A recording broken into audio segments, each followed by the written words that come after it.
Yan. Sabi ho ng salita ng Panginoon sa unang Korinto, Kapitulo 11, mula po sa talata pong 23, sabi po ng salita ng Diyos. Sapagkat ito ang turo na tinanggap ko mula sa Panginoon at ibinigay ko naman sa inyo. Noong gabing siya'y ipagkanulo, ang Panginoong Jesus ay dumampot ng tinapay, nagpasalamat at pinagpira-pira sa iyon at sinabi, ito ang aking katawan na inihahandog para sa inyo. Gawin ninyo ito bilang pag-alaala sa akin. Matapos maghapunan, dumampot din siya ng kopa at sinabi, ang kopang ito ang bagong tipan na pinagtitibay ng aking dugo. Tuwing iinumin ninyo ito, gawin ninyo bilang pag-alaala sa akin. Sapagkat tuwing kakain kayo ng tinapay na ito at iinom sa kopang ito, ipinapahayag ninyo ang kamatayan ng Panginoon hanggang sa kanyang muling pagparito. Tayo pong lahat ay manalangin po muna. Lord, salamat po, Panginoon, sa time na to na muli kami po'y dinako nyo sa lugar pong ito bilang inyong mga anak upang hindi lang po manambahan, hindi lang po mag-aral ng iyong salita, and even most especially, God, for us to obey, Lord, yung utos nyo po na palagian po naming alalahanin ang iyong pagmamahal, ang iyong pong kamatayan sa krus, Panginoon, na inalay nyo yung buhay po namin, Panginoon. At patuloy po kami, Lord, una po sa lahat, tumingi kami ng tawad. Nagpapasiyasat po kami sa inyo sa lahat ng mga kasalanan, lahat po ng mga pagkukulang, mga bagay na naisip, nagawa namin, lumabas sa labi namin na hindi po nakalulugod sa inyo, Panginoon. Even lalo na po yung laman ng puso namin, mga motibo, Lord, mga naisin ng puso namin, Lord, na kayo lang po yung nakakakita. Patuloy po namin po itong inihingi ng tawad at pinapalinis sa inyo, Panginoon. Ami Ama, maraming salamat po sa kalayaan na patuloy na pinagkakalob niyo po sa amin. Salamat po, O Diyos. Taas po natin po yung ating pong mga tinapay at yung ating pong juice. Tayo ho'y manalangin. Lord, salamat rin po sa mga simbolo na ito na nagpapaalala sa amin na minsan nyo pong inalay yung katawan nyo po doon sa krus ng Kalbaryo, Lord. At sabi nyo, Lord, sa lahat ng natamo nyong sugat, Lord, nagkaroon kami ng kagalingan, Panginoon. And Father, we continually claim ang healing, Lord, hindi lang spiritual, even emotional, even physical healing na nagmumula po sa inyong, Lord, sa inyong nagmumula na kagalingan, Panginoon. Salamat po. And even, Lord, salamat rin po sa juice na to na nagpapalala sa amin na sabi niyo, Lord, sa Biblia na kung wala pong pagtulo ng dugo ay wala pong kapatawaran ng kasalanan, Panginoon. Kaya Lord, inaalala namin na, Lord, salamat po sa banal at makapangyarihan niyo pong dugo na naglilinis ng lahat ng karumihan, lahat po ng mga kasalanan, Panginoon, at nagbibigay rin po ng protection po sa amin, Panginoon. Salamat po sa mga simbolo pong ito. At Lord, patuloy po namin na, Lord, dinideklara na, Lord, kami po ay nananabik sa muli niyo pong pagbabalik, Panginoon, na nawa nga po, patuloy niyo po kaming, Lord, tulungan po na maging handa. Datnan niyo po kami na nag-aahlab ang aming pagmamahal, matibay ang aming pananampalataya. Kami po ay patuloy po nagiging masunurin sa inyo at nagiging kawangis po ng inyong anak na si Jesus, Panginoon. Salamat po, O Diyos, sa oras pong ito. Itong aming pong panalangin sa pangalan ng aming Panginoong Jesus. Amen. Ating pong kainin po yung tinapay din, inumin po yung juice.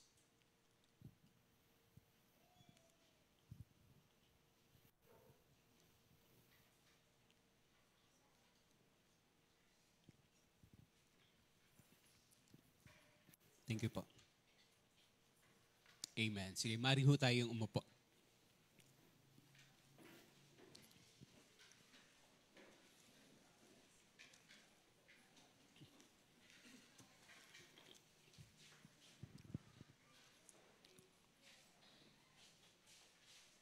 Amen. Po. Yan, sige, praise God, no? Sabi mo sa katabi mo, kamusta ka naman, kapatid? Ayo.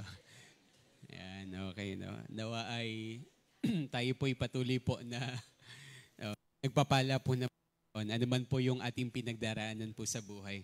Amen. Mamaya mag-a-announce pa ho yung ating pong, pero gusto ko pong personal rin pong ipalala. Hindi ho kami nakapag-usap ng ating pong MC. Pero mamaya po start na po ng class 101 na po. So tuloy-tuloy yung 201. Magti-301 na, tas may class.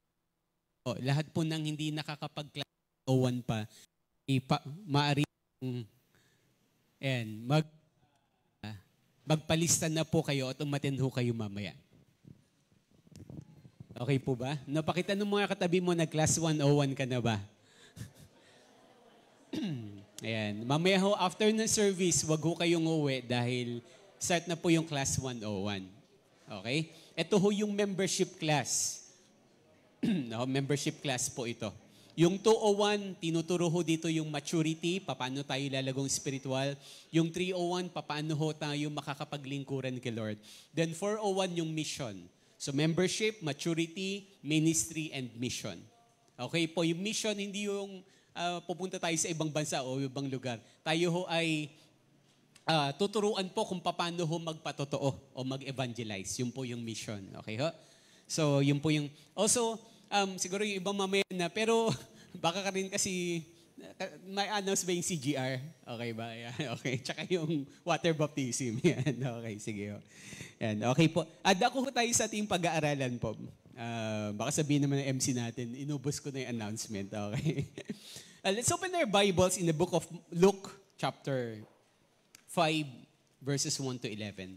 Book of Luke, chapter 5, verses 1 to 11. Sa Tagalog po, aklat po ni Lucas, Kapitulo 5 mula po talata pong 1 hanggang 11.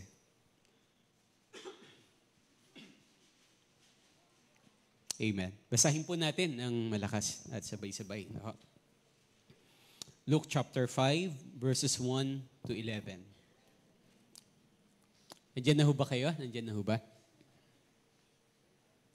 Okay, ready na ho? Ready na? Tanungin mo katabi mo, ready ka na ba? Yan, sige. Sabi po dito, basahin po natin sabay-sabay. 1, 2, 3, go. Minsan, habang nakatayo si Jesus sa tabi ng lawa ng Genesaret, nagsiksik ang napakaraming tao sa paglapit sa kanya upang makinig ng salita ng Diyos. May nakita siyang dalawang bangka sa baybayin, nililinisan ng isda ang kanilang mga lambat at wala sila sa kanilang mga bangka. Sumakay siya sa isa sa mga ito na pag-aari ni Simon. Hiniling niya rito na ilayo ng kaunti ang bangka mula sa baybayin. Naupo siya sa bangka at nangaral sa mga tao. Pagkatapos niyang mangaral, sinabi niya kay Simon, "Pumalaot kayo at ihulog ang mga lambat upang manghuli." Sumagot si Simon, "Guro, magdamag po kaming nagpagod, ngunit wala kaming nahuli. Ngunit dahil sa sinabi ninyo, ihuhulog ko ang mga lambat." Ganun nga ang ginawa nila. At nakahuli sila ng maraming isda, kaya't halos mapunit ang kanilang mga lambat. Kinawayan nila ang kanilang mga kasamahang nasa kabilang bangka upang magpatulong. Lumapit naman ang mga ito at napuno nila ang dalawang bangka. Ano pat halos lumubog ang mga ito. Nang makita iyon ni Simon Pedro, siya'y lumuhod sa harap ni Jesus at sinabi, "Lumayo kayo sa akin, Panginoon, sapagkat ako'y isang makasalanan." Nang gilala siya at kanyang mga kasama dahil sa dami ng kanilang huli. Gayon din sina Santiago at Juan na mga anak ni Zebedeo at mga kasosyo ni Simon.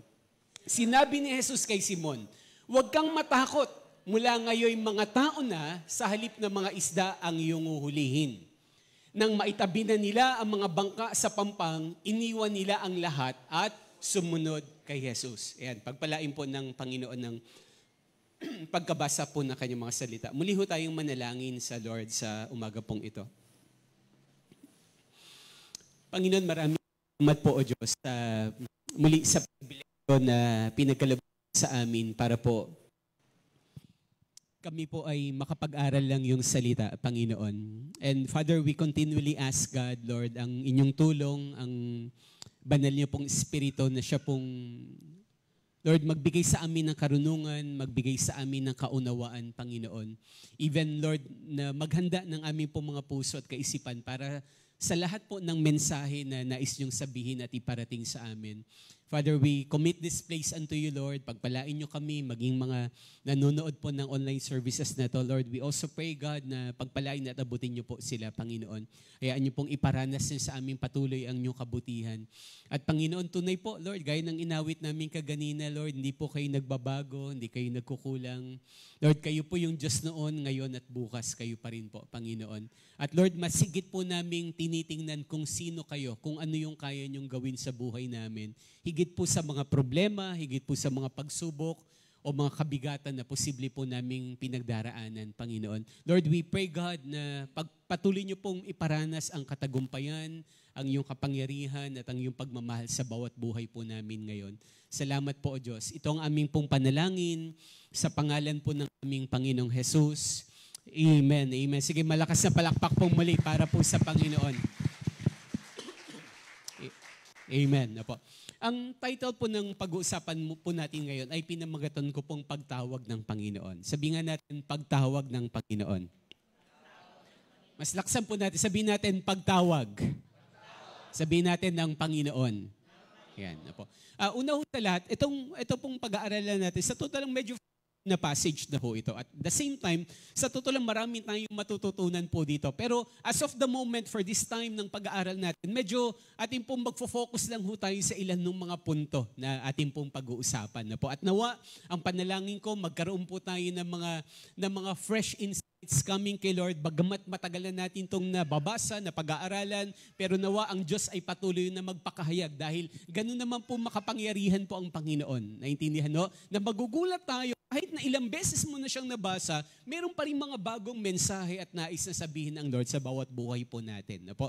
At gaya ho ng pamagat po natin, na pagtawag ng Panginoon, makikita ho natin sa Bible na ang Diyos na sinasamba po natin, sa totoo lang, siya po yung Diyos na hindi lang nakikinig, siya rin ho yung Diyos na tumatawag. No? From time to time, makikita ho natin, kahit sa Garden of Eden pa lang, sila Adam, sila Eve, tinawag niya. No? Hinanap niya. Naintindihan mo ba? At kahit po sa New Testament, no, siya po ay, nakikita natin, siya po ay na tumatawag ng mga tao na dadali niya sa langit.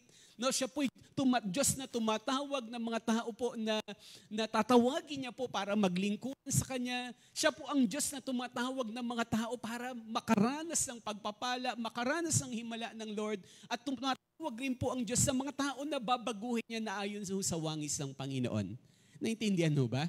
No, kaya sabi mo sa katabi mo, tinatawag ka ni Lord. Sabi mo sa kanya, makinig ka ha. Okay, no po. So, makikita ho natin dito, ang context po nito, ito yung pagtawag specifically ni Jesus sa kanyang mga unang mga disciples. No, kila Peter, no, nabanggit ho yung mga pangalan ho kaganina, no mga ilan po sa mga unang disipulo na personally tinawag ni Lord para kanya po maging alagad o maging tagasunod. At makikita rin ho natin dito, naniniwala ko na ito po ay may mga bagay ho dito na kailangan ho nating matutunan rin. Dahil from time to time, tayo rin ho tinatawag po ng Panginoon ngayon.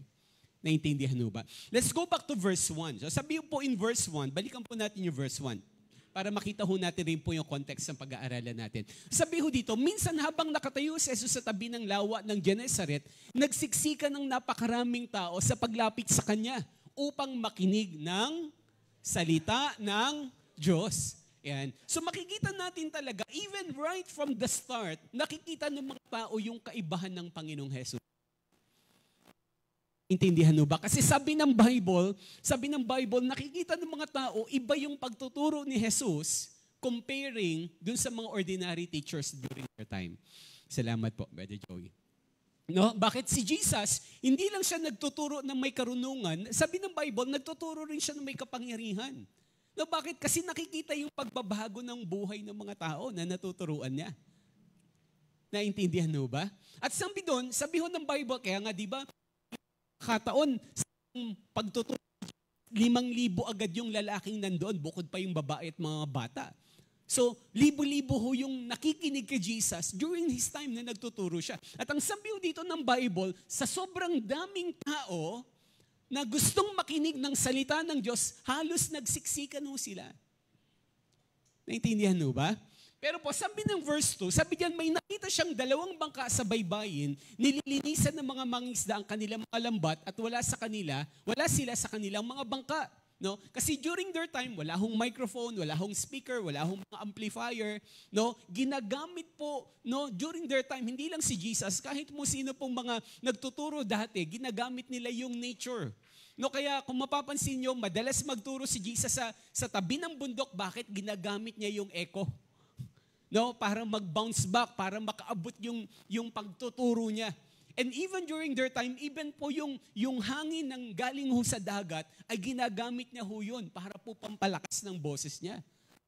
Ano naman ho kasing mikropono noon. No? Kaya kung mapapansin natin, madalas sa tabi ng bundok, paanan ng bundok, o sa tabi ng dagat, kasi yun po yung effective na pagtuturo nung panahon po na yun. At ang sabi ho dito, nung ako'y nagtuturo sa tabi ng dagat, nakita siyang 2 bangka. Okay ho?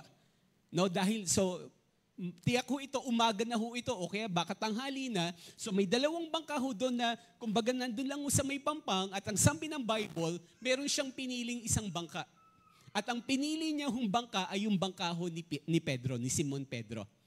Naintindihan ho ba? Kaya sabi ho dyan, next po, sabi po in verse 3, sumakay siya sa isa sa mga ito na pag-aari ni Simon at hiniling niya rito na ilayo ng kaunti ang bangka mula sa baybayin. Naupo siya sa bangka at nangaral ng mga tao. So imaginein ho natin yung setting, ha? Imaginein ho natin yung setting. So si Jesus, magtuturo siya, tapos yung mga isda, at isa po doon si Pedro na kakatapos lang ho nilang magdamag, sabi ho ng mga verses na susunod, magdamag silang ng isda. So, ibihin, pagod ho sila. Galing ho sila. Yeah. Tapos, after ho nilang, pag-pray ho natin yung mga microphone natin. Nakapalit na. Okay. So, ilang beses tuloy na nagpalit. No? So, si Simon Pedro ho ay magdamag na nagtrabaho, nangisda ho sila. So, pagod. Iho sila during this time.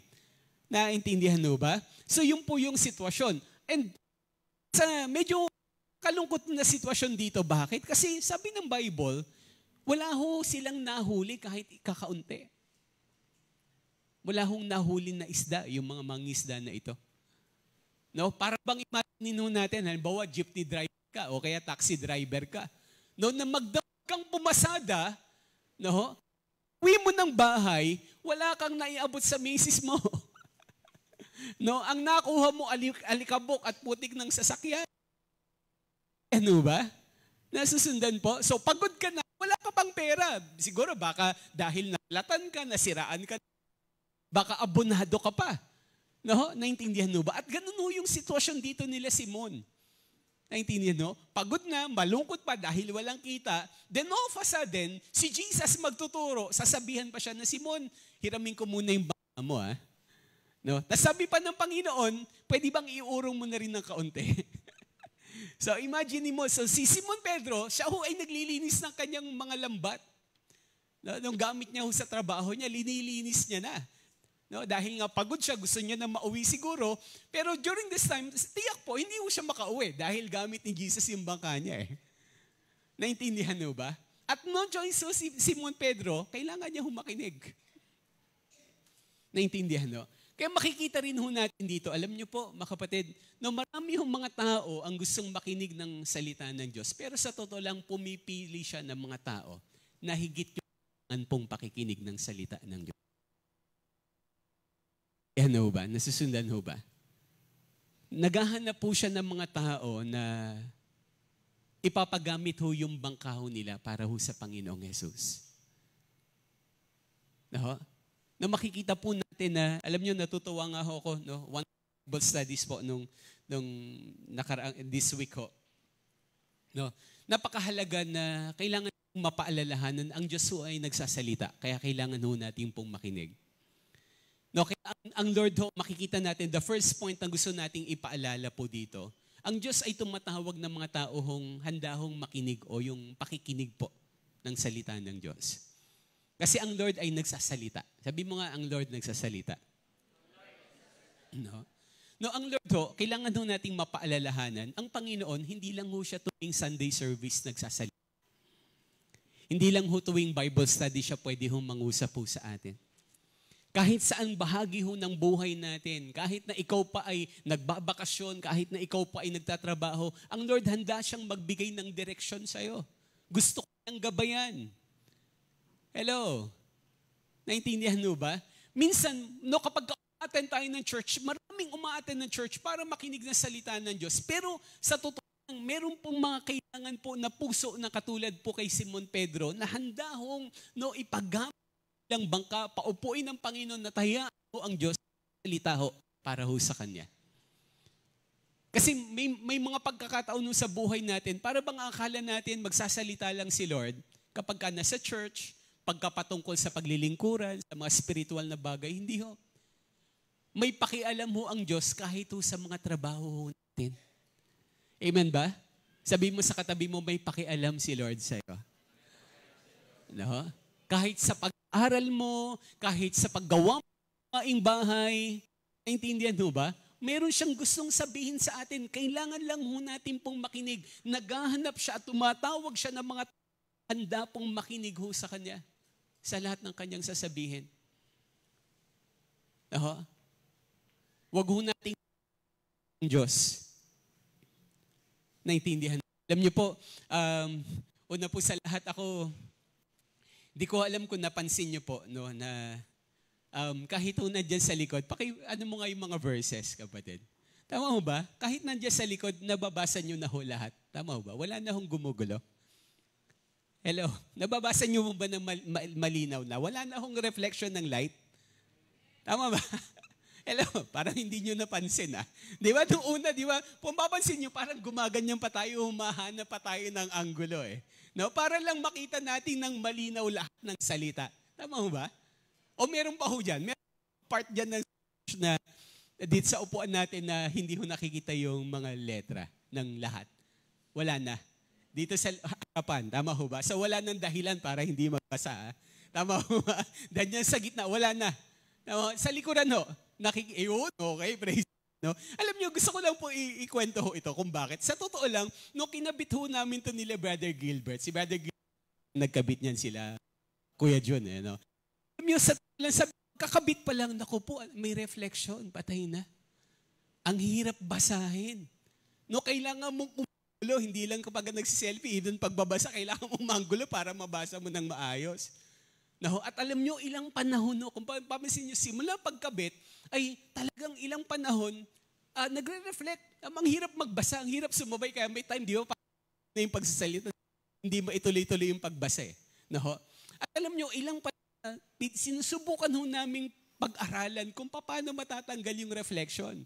At alam nyo, nung last Thursday, Jordan at si Carl, no, inaayos ho nila yan, na paano ba natin gagawin? Sa totoo lang ho, no, nagsimula ho ng maaraw, na tapos halos magdidilim na, parang very hopeless na. No, ang dami na ho namin, nagkakalas na ho namin yan, sa totoo. Kakalas na ho namin yung mga ilaw, sinubukan na ho namin iurong sa gilid, no? At talagang sabi namin para lang matanggal yung reflection, no? At kung ano-ano na ho yung plano namin, lagay siya dito sa gilid, no? Tanggalin niya mga lang ho makabasa tayo na maayos. Tapos may suggestion pa na bumili ng filter, lagyan yung anong tawag nito, tong spotlight na to. Kung hindi obra, yung TV, lagyan rin ng filter para wag mag-reflect. O kaya, ibalik sa dating posisyon yung TV. Ilagay ho dito. Natatandaan nyo ba? At alam nyo, talagang very hopeless. Parang pagod na kami. Sabi ko, naku po, patay. Parang hindi ata baka abutin ng linggo na nakatanggal lahat. Hindi na ho namin alam. At alam nyo, nung time na yun, sabi, nagpe-pray na lang ho kami sa isipan namin, Lord, tulungan niyo naman kami kung ano yung dapat hong gawin dito. Ano ba yung dapat namin gawin? Yung spotlight ba may ano, saan ba namin dapat ilagay? No, at alam nyo, talagang nagsasalita ho ang Lord. Nagsasalita ang Lord. At alam nyo, sa sobrang pagod namin, pasok ko kami sa third room. So kami ni Jordan sa third room kasi may meeting. Dating ho doon, habang nakaupo ho kami, pinagmamasan na Bakit tong TV na to walang reflection? No? Pansinin niyo doon, walang reflection yung TV doon. Bagamat yung ilaw po noon, tabing-tabi ng TV. Sabi ko, bakit? Anong meron? Nagbibiroan pa nga ako kami ni Jordan. Nagbibiroan pa kami. No? Bigla akong nag-usap yung Lord talaga na subukan yung itabingi yung TV. No, alam nyo, talagang grabe ho, no? Tinabingi lang ho namin ng kaunti itong TV na to. No, nagpatulong pa kami, talagang 3 kami dito, pagod na pagod kami, may pawis na kami. Talagang hopeless na eh. Pero sinubukan lang ho namin tinabingi ng konti yung TV. Aba, hibala, nawala lahat ng reflection. Ayan, no? Naintindihan mo ba? Na even ho, sa pag-ayos ho ng TV, pwede hong mangusap si Lord. Amen ba? Sabihin mo nga sa katabi mo, nangungusap si Lord. Nga mo lang makinig. No, naintindihan mo. Pwede bang palakpakan po natin po yung Panginoon doon? Alam nyo, simple lang. Tuwa ako ng todo talaga. Sobrang tuwang-tuwa ako. Bakit? Kasi ang tagal ho tayong pinahirapan nito eh. No, at nag-iisip na kami ng pagkakagastusan. No? Magre-reklamo na yung mga elder natin, pabili ng pabili. No? At alam nyo, wala ho palang kailangang gastusin. Bakit? Kailangan lang palang itabingin ng kaunti. No? At mawawala lahat ng makakabasa tayo ng mabuti, mapag-aaralan natin ng mabuti ang salita ng Lord. Bakit? Kasi nagsasalita si Lord, kailangan lang natin pong makinig. Ano man ho yung pinagdaraanan natin sa buhay po natin, may pakialam mo ang Diyos.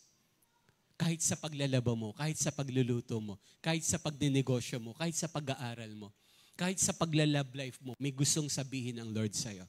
Kailangan mo lang makinig. Naintindihan mo ba? Si Pedro hindi lang kinausap ni Jesus sa templo sa synagogue Kahit sa place of work ni Peter, kinausap siya dun mismo ng Panginoon. Kaya napakainam, kahit anong ginagawa natin, huwag titigil yung ating pakikipag-ugnayan sa Diyos. Lord, tulungan mo ako, samahan mo ako. Lalo sa mga panahon, listen carefully, lalo na sa mga panahon na katulad ni Pedro na naintindihan mo ba? At wala ho siyang huli. Ayan, may microphone pa bang ipapalit dyan? Lahat na ng microphone, pakipila na ho dyan. Pag-pray natin na magkaroon na tayo ng bagong microphone. Okay. Naintindihan mo ba? So, alam nyo, mga kapatid, no? Marami yung pagkakataon kapag very hopeless tayo, sa totoo lang, ang dami nating gustong gawin sa buhay. Nag-iisip yun ng kanya-kanya nating sariling desisyon. Tama ho ba? Hello? Kaya kung minsan pumapalpak tayo, nagkakamali tayo Pero that's the very time or situation na higit nating kailangan hong makinig kay Lord. Kasi nagsasalita siya. Uulitin ko, nagsasalita ho ang Panginoon. No? Sa mga panahon na hindi mo na alam ang gagawin mo, sa panahon na para bang ang trabaho mo walang kinahihinatnan, parang wala lahat. Walang pag-asa. Nandyan po si Lord para ho magbigay ho ng gabay ho. Kailangan mo lang i-allow si Lord na papasukin sa bangka mo. No, pasakayin mo lang siya sa bangka mo dahil magsasalita siya sa'yo. Naintindihan mo? Second point, no? So una po, tumatawag ang Lord ng mga taong makikinig. Pangalawa ho ay tumatawag ho ang Panginoon ng mga taong susunod sa Kanya. Kaya po napakahalaga hindi lang ng pakikinig o pangalawa ho ay yung kahalagahan ho ng pagsunod. Sabihin nga natin pagsunod. Sabi mo sa katabi mo, maging masunurin tayo kay Lord. Yan, okay. No? So makikita ho natin dito, let's go to verse 4. No? Verse 4. Sabi ho ng Bible, basahin natin muli. Yan, wala na hong dahilan na may reflection na. Tama ho, malinaw talagang na nababasa na ng buo. Okay. No? So sabi ho in verse 4, basahin po natin ng sabay-sabay at malakas. Verse 4 and 5. 1, 2, 3, go. Pagkatapos niyang mangaral, sinabi niya kay Simon, pumalaot kayo at ihulog ang mga lambat upang manghuli. Sumagot si Simon, Guro, magdamag po kaming nagpagod, ngunit wala kaming nahuli. Ngunit dahil sa sinabi ninyo, ihuhulog ko ang mga lambat. No? Alam niyo, no, talagang ang Diyos, kung papansinin natin mula Old Testament pa, sa totoo lang may mga utos si Lord na bang nakakatawa. No? Minsan ka lang matatawa para bang maiinis ka pa. Bakit? Kasi very illogical sometimes. No? Naintindihan mo ba? No? Parang katulad ho dito kay Simon Pedro ho eh. Bakit? No? Una, katawa ho dito, sa logical point of view lang ho ito. Si Jesus, karpintero siya. Tama ho ba? Tapos utusan niya ay isang professional na mangingisda. Hindi ho sabihin ni Pedro, huwag kang makialam dito kasi ikaw karpintero ka, doon ka dalubhasa sa paggawa ng bahay. Pero ako, mula pa pagkabata, mangingisda na ako, ito yung forte ko, dito ako magaling. Tapos uutusan mo kung anong dapat kong gawin. Tama ho ba? Di ba may mga pagkakataong ganyan ho tayo, di ba? Minsan may gagamitin ni Lord na mangungusap sa iyo o gawin mo to, pero para bang hesitant tayo. Bakit? Kasi para bang illogical, parang hindi naman siya yung tamang tao para usapin ako. Naintindihan mo ba? Hello? No? Ano pa ho yung mga illogical ho dito na parang nakakatawa? No? Una, yun po yung una. Nag-uutos si Jesus, no, siya yung karpintero. Si Peter po ay mangingisda. Pangalawa ho, umaga na. Sa totoo lang, wala ho mangingisda na pumapalaot ng umaga. No? Wala ho. Lahat, kaya mapapansin nyo, mga mangingisda, tuwing gabi ho yan nangingisda, nanguhuli ng isda. Bakit to? Kasi ang mga isda ho, no, kapag ka nangisda ka ng may liwanag na, una ho, ang isda kasi kung saan ho yung liwanag, nandun siya. So kapag ka may araw, ibig sabihin malawak yung sikat ng araw, at ho ang isda. No, kaya ho sa gabi, no, di ba, hindi ko makakalimutan yung sabi ng mga tiyahin ko eh. Kapag ka bilog daw ang buwan, no, mahal ang isda. Tama ho ba? Bakit? Kasi konti ang huli. Sabi nung una, sabi ko, di ko maintindihan nyo. Anong logic nung bilog ang buwan, mahal ang isda? No? Nung napunta lang ang Masbate, ng Bures Island, nakausap ko personally mga isdang kapatiran natin doon dati, sa mission department pa ako. Tinanong ko talaga, hindi ako nahiya. Buwan, no? Sa mahal ng presyo ng isda. No? Ano ba, nag-gravitize ba yun? No? Sabi niya, hindi. No? Kasi kapag bilog ang buwan, ibig sabihin may buwan, kalat ang isda, sobrang kalat ang liwanag, kaya kalat rin ang isda. Ang hirap manghuli. Kaya nagtataas ang presyo ng isda. Yan, napunta tuloy tayo sa Bureau of Fish and Aquatic Resources. No? Para kuha natin yung context. Kasi mga kay Maynila tayo, hindi natin masyadong maintindihan yung context eh. Nung hirap po ng pinagagawa ni Lord sa kanya. Naintindihan mo ba? And also at the same time, pagka may araw na, wala hong isda na nasa ibabaw. Lahat po yan, pumapailalim ho yan. No? Bakit? Kasi yung mainit na piyan ng malamig na pwesto, umiilalim ho yan. Kaya very illogical, no? Na sikat ng at mangingisda pa ho sila Simon Pedro. Naintindihan mo ba? Kaya makikita natin dito, di ba? Para bang mararamdam mo yung hesitation pa rin ni Peter. Lord, sabi niya, guro. No, sabihin nga natin, guro. Mas malakas sabihin natin, guro. Guro, magdamag po kaming nagpagod. Ngunit wala kaming nahuli. No, malamang sobrang bagsak pa yung muka at kalooban dito ni Pedro. Lord, good kami kung magdamag nagbiyahe. Naintindihan? Pero walang huli, walang pera, walang kita. Ano ba? Pero nang sabi ho ni Peter, ngunit dahil sa sinabi ninyo, ihuhulog ko ang mga lambat. No? Kaya ganun ho kahalagahan. Bakit to? Nagkaroon po ng faith si Peter eh. No? Bakit siya nagkaroon ng faith? Dahil narinig niya yung mga pangangaral ni Jesus. No, captured audience siya, hindi siya makauwi agad. Kahit napagod na siya, kahit appointed siya, kahit na siyang huli, nandun si Jesus na nakasakay sa bangka niya, no choice siya. Kaya sabi mo sa katabi mo, no choice ka, kapatid. Makinig ka na lang. Naintindihan mo ba? Ganun ho tayo kung minsan. Ganun ho. No? Na totoo lang, yung pagiging no choice ni Peter sa pakikinig kay Jesus, yun po yung nagpadagdag ng kanyang faith sa Panginoon. Kaya kahit ni Lord sa kanya, natutuho siyang sumunod.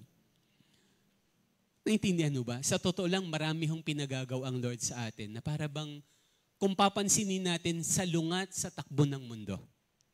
Tama ho ba? Yung pag-attend na lang niya church di ba? Pwedeng sabihin ng mga kamag-anak mo, ano ka ba naman? No, sobrang banal mo na, linggo-linggo na lang, nasa church ka, baka lumampas ka na sa langit dyan.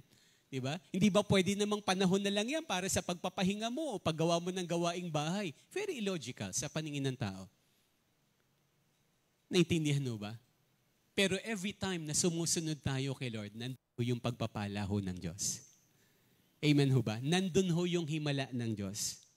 Every time na sumusunod tayo sa Kanya. Kaya sabihin mo sa katabi mo, kaya huwag kang matatakot sumunod, kapatid. No? Naintindihan ho ba? Bakit ito? Nung sumunod si Pedro, sabi, Lord, sige, dahil sa sinabi mo, no, ihuhulog ko ang lambat. At sabi in verse 6, ganun nga ang ginawa nila at nakahuli sila ng maraming isda. Kaya't halos mapunit ang kanilang mga lambat supernaturally, miraculously. No? Nung paghulog nila ng lambat, no, baka kusa pang tumalon yung mga isda. No? Doon sa lambat nila. At punong-puno yung lambat nila, sa sobrang puno, mapupunit na. At sabi pa ho ng Bible, after ho niyan, no, hindi lang ho malamang isang hulog ng lambat, maraming hulog. Bakit to the dalawang bangka nila ay lumubog na sa sobrang dami ho ng huli. Naintindihan ho ba? Minsan kinakailangan lang ho talaga nating hindi lang makinig kay Lord. Dapat lahat ng napapakinggan natin, sinusunod ho natin. Naintindihan ho ba? Kahit na parang illogical. Di ho ba? Ano ba yan? No?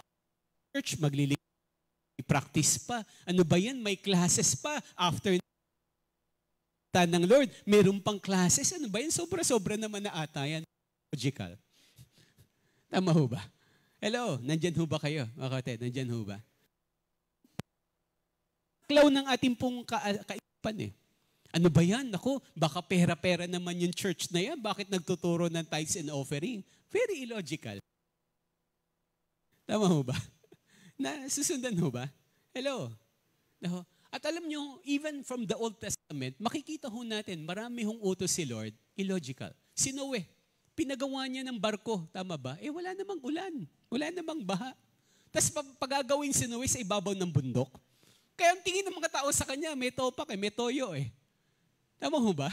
Illogical yung parang pinauutos ni Lord. Pero makita na dahil sumunod siya, naligtas siya at ang kanyang buong sambahayan.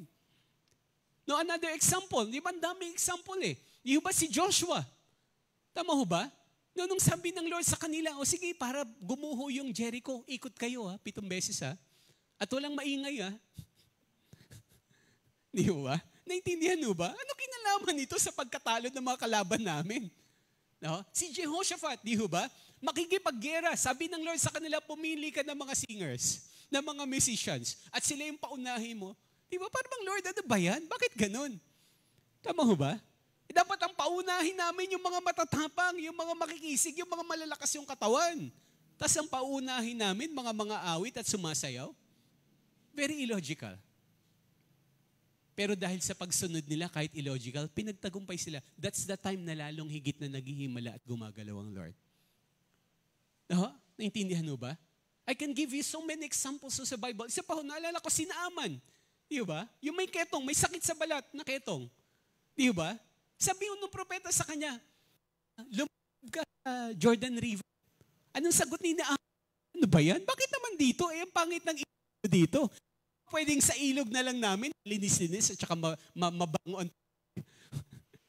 Nagkakaroon mo siya. Pero na sumunod siya sa utos ni Lord, kahit na illogical, makikita mo yung himala at pagpapala ng Diyos. Kahit na para bang nakakatawa. Naintindihan mo? Kaya sabi mo sa katabi mo, kaya masunurin tayo. Lord. Naintindihan po.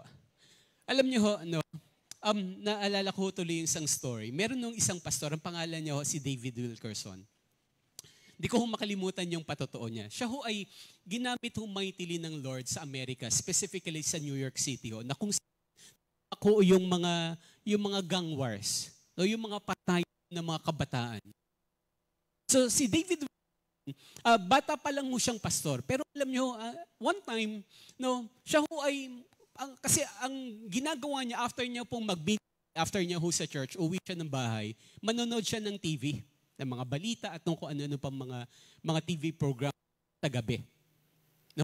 Isa ho sa panonood niya ho ng TV, sabi daw ng Lord sa kanya, anak, bakit hindi mo ibenta yung TV mo? Sabi niya, bakit naman Lord? Libangan ko na lang nga ito eh. No, alam niyo, sabi daw ng Lord sa kanya, kung ibis na manonood ka ng TV, magdasal ka na lang, even just for 2 hours, may gagawin ako sa buhay mo. Kaya alam nyo, kwento niya daw ito sa misis niya at sabi niya, kasi during that time, no, wala pa mga computers, no, TV pa lang yung pinaka-ano ho doon.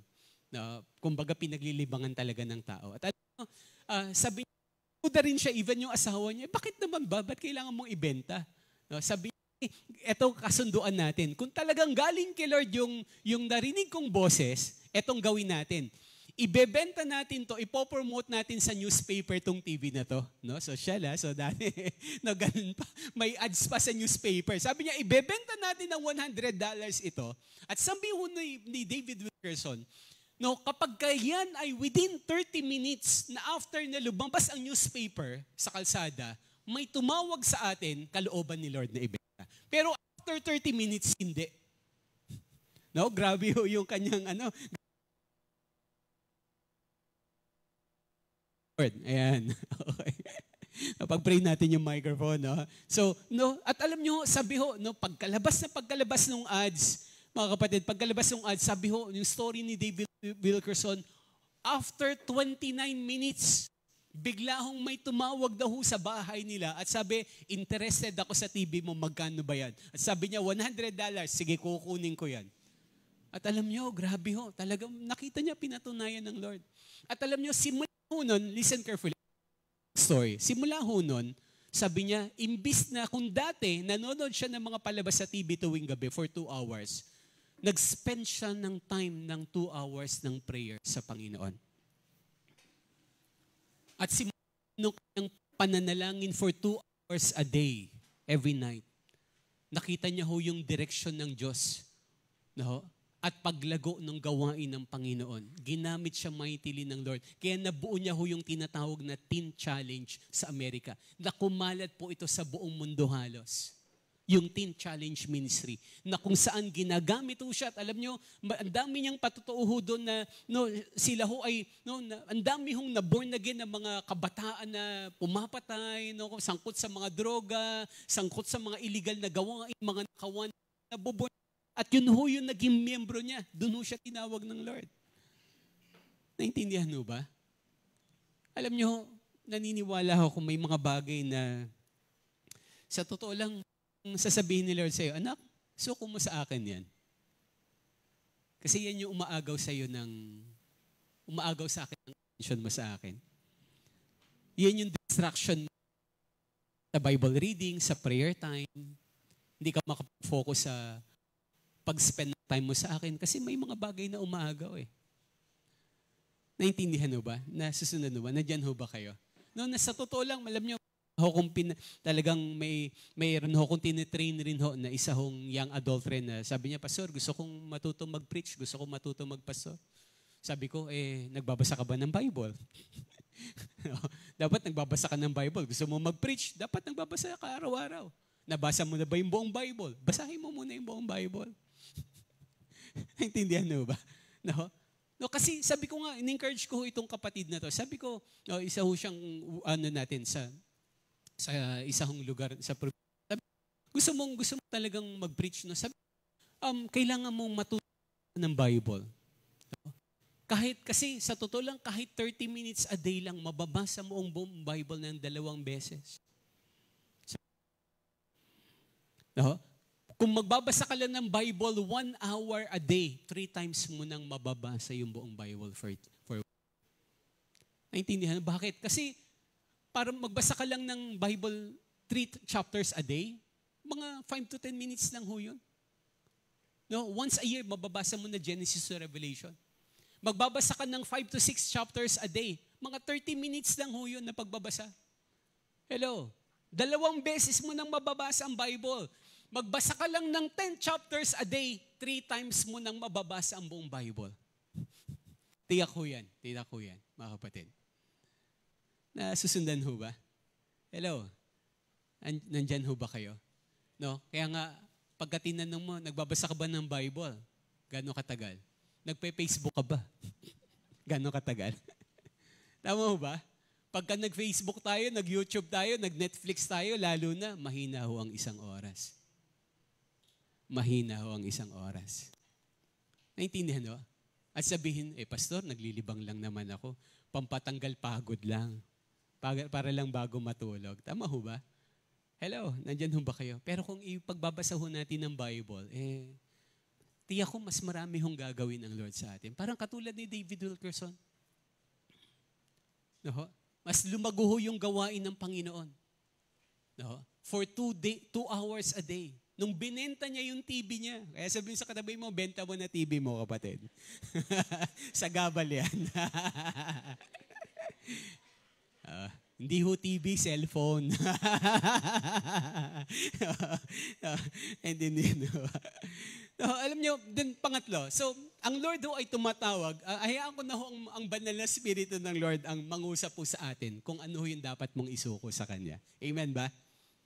Kasi ho, it's between you and God kung ano ho yung mga bagay na humahad lang ho sa'yo sa paglapit mo kay Lord. Yung mga bagay na nagiging instrumento ng kaaway para i-distract tayo. Natutuwa ako doon sa ilang kapatiran natin kasi nagsibilihan nun ng Bible. At alam niyo, patotoo nila kasi po, ang hirap magbasa ng Bible sa cellphone. No? Totoo yun. No? Sabi niya, ang hirap magbasa ng Bible cellphone. Bakit? Kasi nagbabasa ka ng Bible, biglang may notification. Tama ba? Biglang tutunog si Shopee. Di ba? Di ba? Biglang may magme-message sa Messenger. Di ba? Madidistract ka, pipilitin mo kasi nasa cellphone eh. Okay yung nasa cellphone ng Bible. Okay lang naman. Pero kung nasa bahay ka, nagde-devotion ka, nagba-Bible reading ba, huwag ng cellphone gamitin mo para focus ka. Naintindihan mo? Yung Bible na mismo. Baka sabihin ni Lord, pabenta ni Lord yung cellphone mo. Sige ka. No, pero ako, sobrang nabe-bless ako. Ako hanga ako sa mga kapatid po natin na talagang bumili ho ng Bible. Yung libro hong Bible talaga, hindi lang sa cellphone. Bakit? Kasi yung desire nila gusto kong lalong mag-focus sa Bible pagbabasa. Kasi distraction ng cellphone, sa totoo lang. Sa totoo lang ho. Aminin ho natin. Wag na ho natin nung itanggihan. Ang kalaban ho natin sa Panginoon ngayon, cellphone. Nandyan ho lahat. Nandyan ho lahat. Yan ho ang umuubos ng oras ho natin. Tama ho ba? Mga kapatid, yan na ho yung spiritual idolatry natin na sa totoo lang umaagaw sa posisyon ng Diyos. Ang mga cellphone ho natin. Yan ho ang nagtutulak sa ating lumayo kay Lord at gumawa ng kasalanan sa harapan ng Panginoon. Kaya ho kapatid, kung yan ho ang nagiging hadlang, bakit hindi mo isuko? Hindi mo isuko po yan. Kung talagang seryoso ka na sumunod at makinig kay Lord. Naintindihan po ba? Kaya ako, cellphone ko, no? Hindi ako nagpapaawa sa inyo, pero mas gusto ko tong ganitong lumang cellphone. Kahit ibato ko to sa... Hagis ko to dyan, di masisira to eh. Matibay, ilang beses na nalaglag to eh. No, hindi ako nahihiya na lumang cellphone ko. Okay lang sa akin yan. Ang nandito lang, Bible. No, hindi ko pwedeng lagyan ng Facebook to, Messenger, YouTube to. Hindi, kasi wala na, hindi nakakayanin ng memory. Ang nandito lang, Bible lang. At saka pang text and call lang ho ito. No. So, let's go to our third and last point. Una ho, ang Lord ay tumatawag ho ng mga taong makikinig sa Kanya. At pangalawa, ang Lord ho ay tumatawag ng mga tao hong susunod sa Kanya. Then pangatlo ho, ang Lord ho ay tumatawag ho ng mga tao na magpapasakop sa Kanya. O yung word na pagpapasakop. Sabihin nga ho natin, pagpapasakop. Mas malakas sigaw natin, pagpapasakop. So sa Ingles ho, ito ho yung tinatawag na lordship. No? Marami ho sa atin, kahit ho ako nung bago pa lang ho akong tumanggap kay Lord, sabi ko nga, some of my testimonies, sabi ko na-share ko, dati tinanggap ko lang si Lord, 1980s, bilang Savior. Pero bilang Lord, hindi. Hindi ko masabing tinanggap ko siya bilang Lord. Kasi maraming pagkakataon dati, yung sarili ko pa rin yung sinusunod ko, hindi yung kalooban ng Panginoon.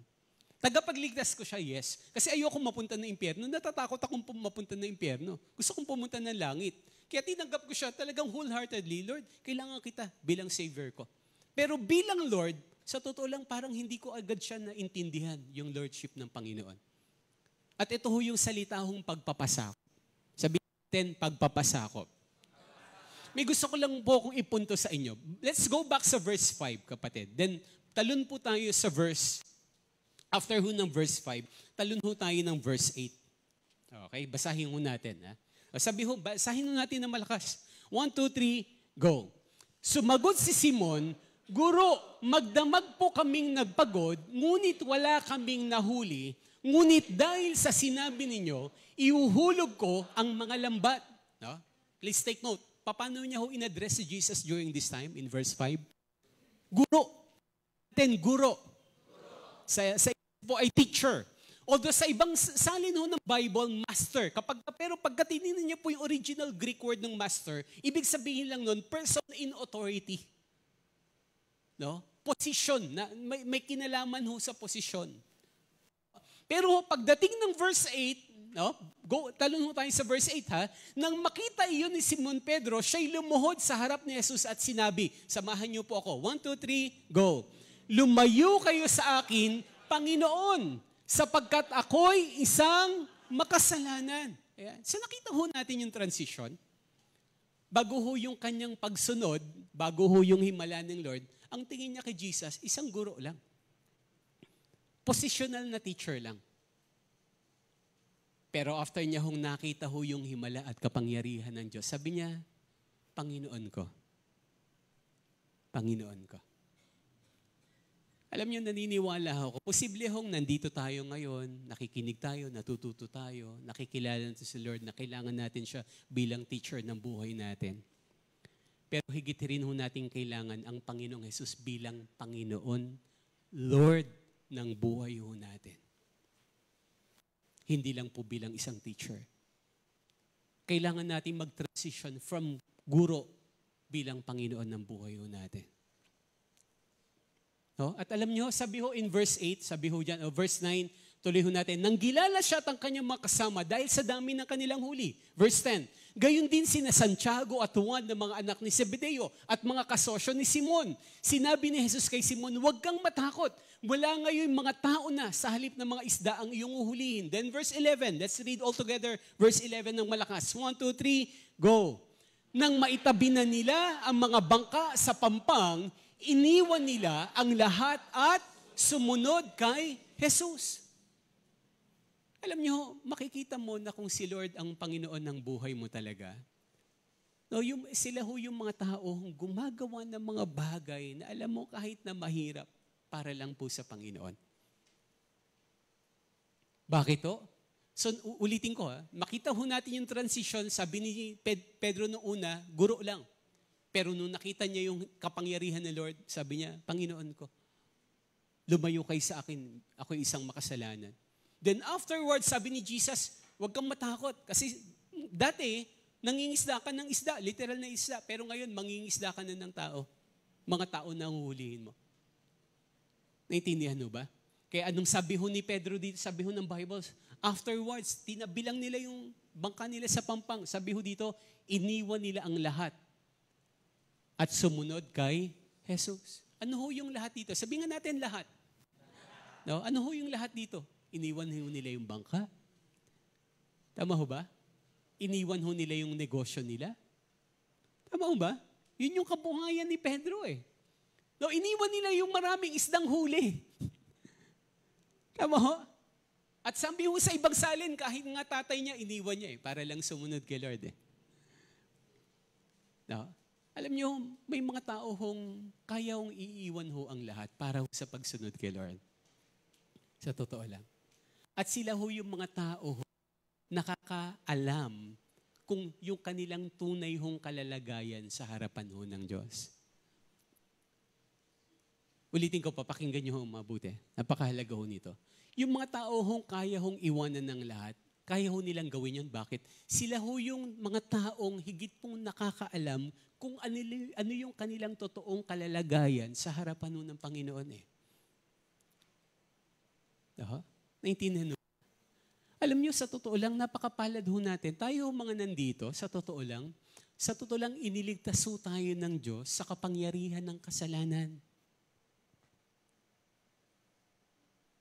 Hello? Parang hindi ho tayo masaya. Ulitin ko, iniligtas ho tayo ng Diyos sa kapangyarihan ho ng kasalanan. Pwede bang palakpakan po natin po ang Lord?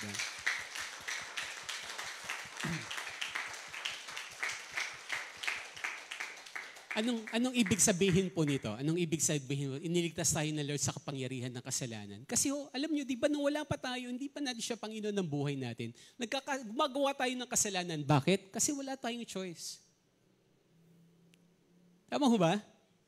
Ang mga wala hong Panginoon, wala hong Kristo sa puso, gumagawa ng kasalanan yan kasi wala silang choice. Bakit? Kasi sunod-sunuran sila sa kasalanan dahil alipin ho sila ng kasalanan. At tayo ho, ganun rin tayo, alipin tayo ng kasalanan dati. Kaya pinagmamalaki nating umiinom tayo, nagyoyosi tayo, nagsusugal tayo, ang bababae, di ba? At gumagawa lahat ng kasalanan, pagsisinungaling. Very proud tayo. Bakit? Kasi alipin tayo ng kasalanan eh. At sabihan ng Bible, kung sino sinusunod mo, nagiging alipin ka nun. At dahil sa Panginoon, wala na ho yung kapangyarihan ng kasalanan sa atin. At ano pa ho yung ginawa ni Lord sa atin? No? Iniligtas rin ho tayo, hindi lang sa kapangyarihan ng kasalanan, sa kaparusahan ng kasalanan. Hello? Parang hindi pa rin tayo talaga masaya. No? Ulitin ko, iniligtas tayo ng Lord sa kaparusahan ng kasalanan. Ano ho bang kaparusahan ng kasalanan? Kamatayan o pagpunta sa impyerno. So imaginein mo, dahil tinanggap natin siya, hindi na tayo pupunta ng impyerno. Pupunta na tayo ng langit. Di ba? Imaginein mo ho yun. Di ba? Hello? Nabiyaya ng Lord, dadalhin niya tayo kahit hindi tayo perpekto, kahit hindi tayo karapat-dapat sa langit, dadalhin niya tayo sa langit. No? Na yun dapat yung kaparusahan ng kasalanan natin kahit isang kasalanan lang. No, imagine nyo ito, makinig ho kayo. Di ba lahat na tayo dito nakaranas ng sakit ng ipin, tama ho ba? No, isang ipin lang, di ba? Anong nangyayari na sa'yo? Parang napaparalyze na buong buhay mo eh. Di ba? Hindi ka na makapag-function ng mabuti, hindi ka na makapag-isip. Tama ba? Isang ipin lang sumakit sa'yo ha? At isang araw lang. Diba? Subukan mo lang pagka nagkasakit ng isa, di ba? Talagang grabe. Talagang parang umiikot yung sakit ng ulo mo. Hindi ka na makapag-aral, hindi ka na makagawa. Bakit? Sakit lang ng ipin yun. At minsan isang araw lang yun. Imaginein mo kung lifetime yung sakit ng ipin mo, ano kayang mangyayari sa'yo? Imaginein lang mo natin. No? Lifetime, eternal yung sakit ng ipin na mararamdaman mo. Naku po, malamang susumpain mo na ang mga tao sa paligid mo. Di ba minsan masakit ng ipin mo, Lord, sana dumating ka na. Hello? Hindi, totoo yun. Ako may time akong ganun, sakit lang ng ipin ko, Lord, mag-rapture na nga. Na dumating ka na nga. Di ba may masakit lang sa'yo, Lord, kunin mo na nga ako. Para matapos na tong paghihirap na to. To be honest, pero imagine mo kung mapupunta ang tao sa impyerno na eternal yung paghihirap. Eternal ho yung paghihirap. Walang katapusan yung paghihirap sa impyerno. Yung apoy ng impyerno, yung pagdurusa ng impyerno. Di ba? Napakapala daw natin. Naintindihan, no? Ulitin ko, bakit ko nababanggit ito? Yung mga taong ginagawa nilang Panginoon ng buhay nila, kaya nilang gawin ng lahat eh. Kaya si Pedro sabi niya, Lord, lumayo kayo sa akin kasi makasalanan ako eh. Bakit? Kasi nakita niya yung sarili niya sa harapan ng Panginoon eh. Kaya kaya niyang iwanan yung bangka niya. Kaya kaya niyang iwanan yung mga huling isda. Para sumunod lang ho kay Lord. Hello? Naintindihan mo ba? Nasabi mo sa katabi mo, kapatid, kaya mo bang iwanan?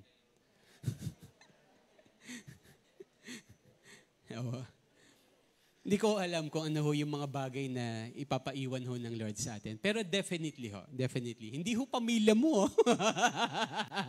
Hindi asawa mo, hindi anak mo. No? Baka, sabi pala, claim ko na. Answered prayer, may message na, hindi mali yun. Dapat naka-inline sa salita ng Diyos. Iwanan ko na ministry. Praise God. Kinonfirm ni Lord. Mali. Mali ho yun. Mali ka dito para matauhan ka. Lapit ka dito. Hindi ho yun. Kailangan ho nating iwanan yung mga bagay hong humahad lang ho sa atin sa harapan ng Diyos. Para magawa ho natin yung kalooban. Na mag-end ho ako dito sa isang story. Minsan daw ho, meron daw isang napakayaman na tao. Sabi niya, minsan daw, kumatok daw po si Lord sa pintuan ng bahay niya. At nagulat siya. Sabi niya, uy, Lord, nandiyan ka pala. Sabi niya, sige Lord, pasok ka sa bahay ko. Kasi itong lalaki daw to, may 10 kwarto sa bahay niya. 5 sa taas, 5 sa baba na kwarto. At sabi niya, Lord, pili ka ng isa dyan. Pwede ka. Anytime, pwede ka ditong magstay. Pwede ka dito maging bisita kita dito sa bahay ko. So sabi ni Lord, ganun ba? Sige, salamat. Di pili daw ang Panginoon. Akit siya, kuha siya ng isang kwarto. No? Tapos nung gabi na, sabi na nung gabi na, nagising daw yung mayaman na to. Bakit? Bigla hong may kumatok uli sa pinto niya. Lakas. Nagmamadali yung katok. Mamadali yung katok. At nung pagbuksan niya, alam niyo, nagulat siya kasi si Satan nandun. Sabi niya, anong ginagawa? Anong gusto mo dito? At si Satan daw, wala ho daw siyang pakialam. Wala siyang, kahit walang pahito, bigla ho daw siyang pumasok sa bahay ng mayaman na yon. At talagang pinahirapan niya, buong magdamag yung mayaman na yon. Ginulo niya yung bahay, tinotorment niya yung mayamang lalaki na yon, all throughout the night. No, all throughout the night. At ang ginagawa daw ni Satan, no, tuwing gabi, pumapasok siya sa bahay, kumakatok siya, at pagbukas, pasok siya doon, ginugulo niya na yung bahay ng pamilya na yun. Tapos kaso nandun si Jesus. Nung mag-uumaga na, baba na daw si Jesus, at alam niyo, hindi daw nakatulog magdamag tong mayaman na lalaki na to. Sa sobrang pagod at talagang hirap na pinagdaanan niya. At nung pababa na daw po ng hagdan si Jesus, sabi niya, Lord, ano ka ba naman? Nandyan ka pala. Ba't hindi mo malang ako tinulungan? Nandito si Satan kaganina, hindi mo malang ako pinagtanggol. No, sabi daw ng mayaman, sabi niya, ganun ba? Hindi mo naman sinabi sa akin na nandito pala si Satan . No? The following day, ganun uli. So, nandun si Jesus, no, umaga. Tapos, nung hapon na, akit na uli si Jesus para matulog. Tapos, pag akit ni Jesus, may kumatok na naman uli sa pintuan ng bahay nila. At si Satan na naman. Satan na naman. No? At talagang ginulo siya. At ilang araw ganun ang ginagawa ni Satan. So, every time na naggabi, papasok si Satan, tapos umaga, bago bumaba si Jesus, ay umaalis si Satan. So sabi nung lalaki na yun, Lord, bakit ganun? Tulungan mo naman ako. Sabi niya, kasi pinapasok mo ako dito sa bahay mo bilang bisita lang . So sabi mo daw ng mayaman, sige Lord, ganitong kasunduan natin, ha? No? Bibigyan na kita ng 3 kwarto ngayon. Hindi na lang 1 kwarto, 3 kwarto na ang pagmamay-ari mo sa bahay na to. Okay, 3 kwarto na. Pero alam niyo, ganun pa rin yung nangyari. Bago nung magagabi na, kumatok si Satan, pasok pa rin ng gulo na. At kinaumagahan, bago bumaba si Jesus, umalis si Satan. At pagbaba uli ni Jesus, sabi niya naman, Lord, may 3 kwarto ka na sa bahay ko. Ba't di mo pa rin ako tinulungan? Sabi daw ni Lord, 3 pa rin. Ikaw pa rin nagmamay-ari nitong bahay na to . Hindi naman ako may-ari nito . No? Ikaw pa rin nagmamay-ari. 3 pa lang yung bahay ko, kwarto ko dito. Sabi niya, sige Lord, ganito kasunduan natin. May 10 kwarto dito, 9 na yung kwarto mo ha. Ayan, ang dami na yan, higit na yan sa kalahati ha. 9 na yung kwarto mo, akin 1 na lang. No? 1 na lang. So, ganun yung kasunduan nila. Pero nung paggabi uli, kumatok na naman daw uli si Satan. At dire-diretso na naman, pumasok ko sa bahay. No? At ginulo yung buong kabahayan. At tinortorment yung mayaman na yun. No? At alam nyo, nung mag-uumaga, alis uli si Satan, baba uli si Jesus. Sabi nung lalaki, sabi ng lalaki, Lord, bakit ganun? Siya na nga yung hindi mo pa rin ako tinulungan. No? Isa pa eh. May isa pang kwarto na hindi naman ako nagmamayari eh. Sabi daw naman, wag na tong kwarto ko, Lord, kasi ito akin lang to eh. Siyam na nga yung sa'yo, ito akin lang to. Kasi hindi mo magugustuhan ng laman ng kwarto na to. No? May mga babasahin ako dito na hindi ka matutuwa. May mga pinanonood ako dito na hindi maganda sa paningin mo. May mga pinakikinggan ako dito na sasakit ang tenga mo. Sabi ho ng mayaman, hindi ko pwedeng ibigay ito sa'yo. Sabi ni Lord, okay lang, walang problema. Kasi bisita lang ako dito. At alam niyo ho, mga kapatid, lumipas ho yung gabi, pasok si Satan, wala, tinorment siya. For how many times, pagkahaba-haba ng panahon, hanggang sa dumating ho yung punto na napagod na ho itong mayaman doon. Sabi niya, Lord, sige na. Pagbabaho ni Jesus one time, sabi niya ganun, sabi ho nung lalaki, Lord, sa iyo na ang susi ng bahay na to. Lahat ng bahagi ng bahay na to sa iyo na. Hindi ka na lang guest dito sa bahay ko. Ituring mong sa iyo tong bahay na to. And that time, sabi daw ni Lord, sige go, pwede. Kinuha daw ni Jesus yung susi ng bahay. At lahat ng bahagi ng bahay na yon ay pwede hong pumasok si Jesus. At nung magagabi na, ito na, nung magagabi na, may kumatok na naman. May kumatok na naman sa bahay. At nag-a-attempt nun, bababa na uli yung mayaman at bubuksan niya na. At sabi nung, biglang bumaba si Jesus, sabi niya, oops, hindi mo na bahay to.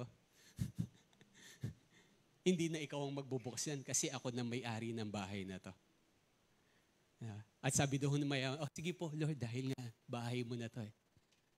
Nasa yun ang susi ng bahay na to, lahat ng susi ng bahay na to. At alam niyo daw, pagbukas pa lang daw ng pintuan, at very bold na, confident na tumayo si Jesus, at si Satan nung nakita niya na, nagulat siya at tinignan niya. Tinignan niya yung number ng bahay, parang nagtataka siya na baka mali yung bahay na kinakatok niya at pinapasok niya. At alam nyo, nung time mo na yon, sabi lang daw ni Lord sa kanya, kay Satan, lumayas ka sa bahay na to. Iba na ang nagmamay-ari ng bahay na to. At alam nyo, unti-unti daw, that's the time na si Satan ay lumayo, umalis, at hindi na bumalik muli sa bahay na yon. Amen ba? Pwede bang palakpakan po natin yung Panginoon? Amen. Tayo ho tayong lahat po ngayon. Tayo ho tayong lahat ngayon. At alam niyo ho, na naniniwala ho ako, may mga pagkakataon ho sa buhay natin na nagkakaroon na posibleng puwang si Satan. Bakit? Kasi hindi ho natin sinusuko ng buong buo yung buhay ho natin. Baka ho may mga bahagi ng buhay natin na tayo pa rin ho yung nasusunod. Tayo pa rin yung nagmamayari. Na until now, ayaw mong ibigay yung susi kay Lord. Naintindihan po ba?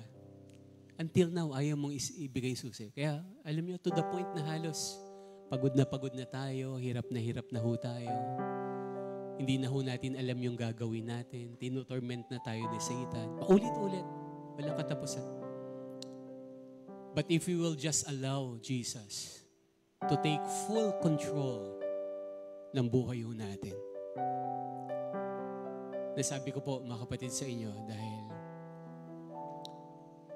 siya lang ho yung may kakayanan, kapatid. Siya lang ho ang Panginoon Jesus lang ang may kakayanan. Para ho talunin po yung kaaway. Naintindihan mo ba? Huwag ho tayong matakot na makinig kay Lord, sumunod sa Kanya, and most especially, magpasako po sa kalooban po ng Panginoon. Naintindihan mo ba? Baka may mga bagay na gustong ni Lord sa atin, suko mo yan anak, suko mo yan. Kasi yun yung humahad lang sa'yo. Yun yung nagpapabigat sa kalooban mo. Kailangan lang nating pagtiwalaan ng lubos ang Panginoon. Amen po. Pwede bang palakpakan natin ang Lord minsan pa? Malakas na palakpak sa Panginoon. Hallelujah. Sige, mag-utter muna po tayo ng praises, ng worship kay Lord. Hallelujah. Father, we worship you, we honor you, we give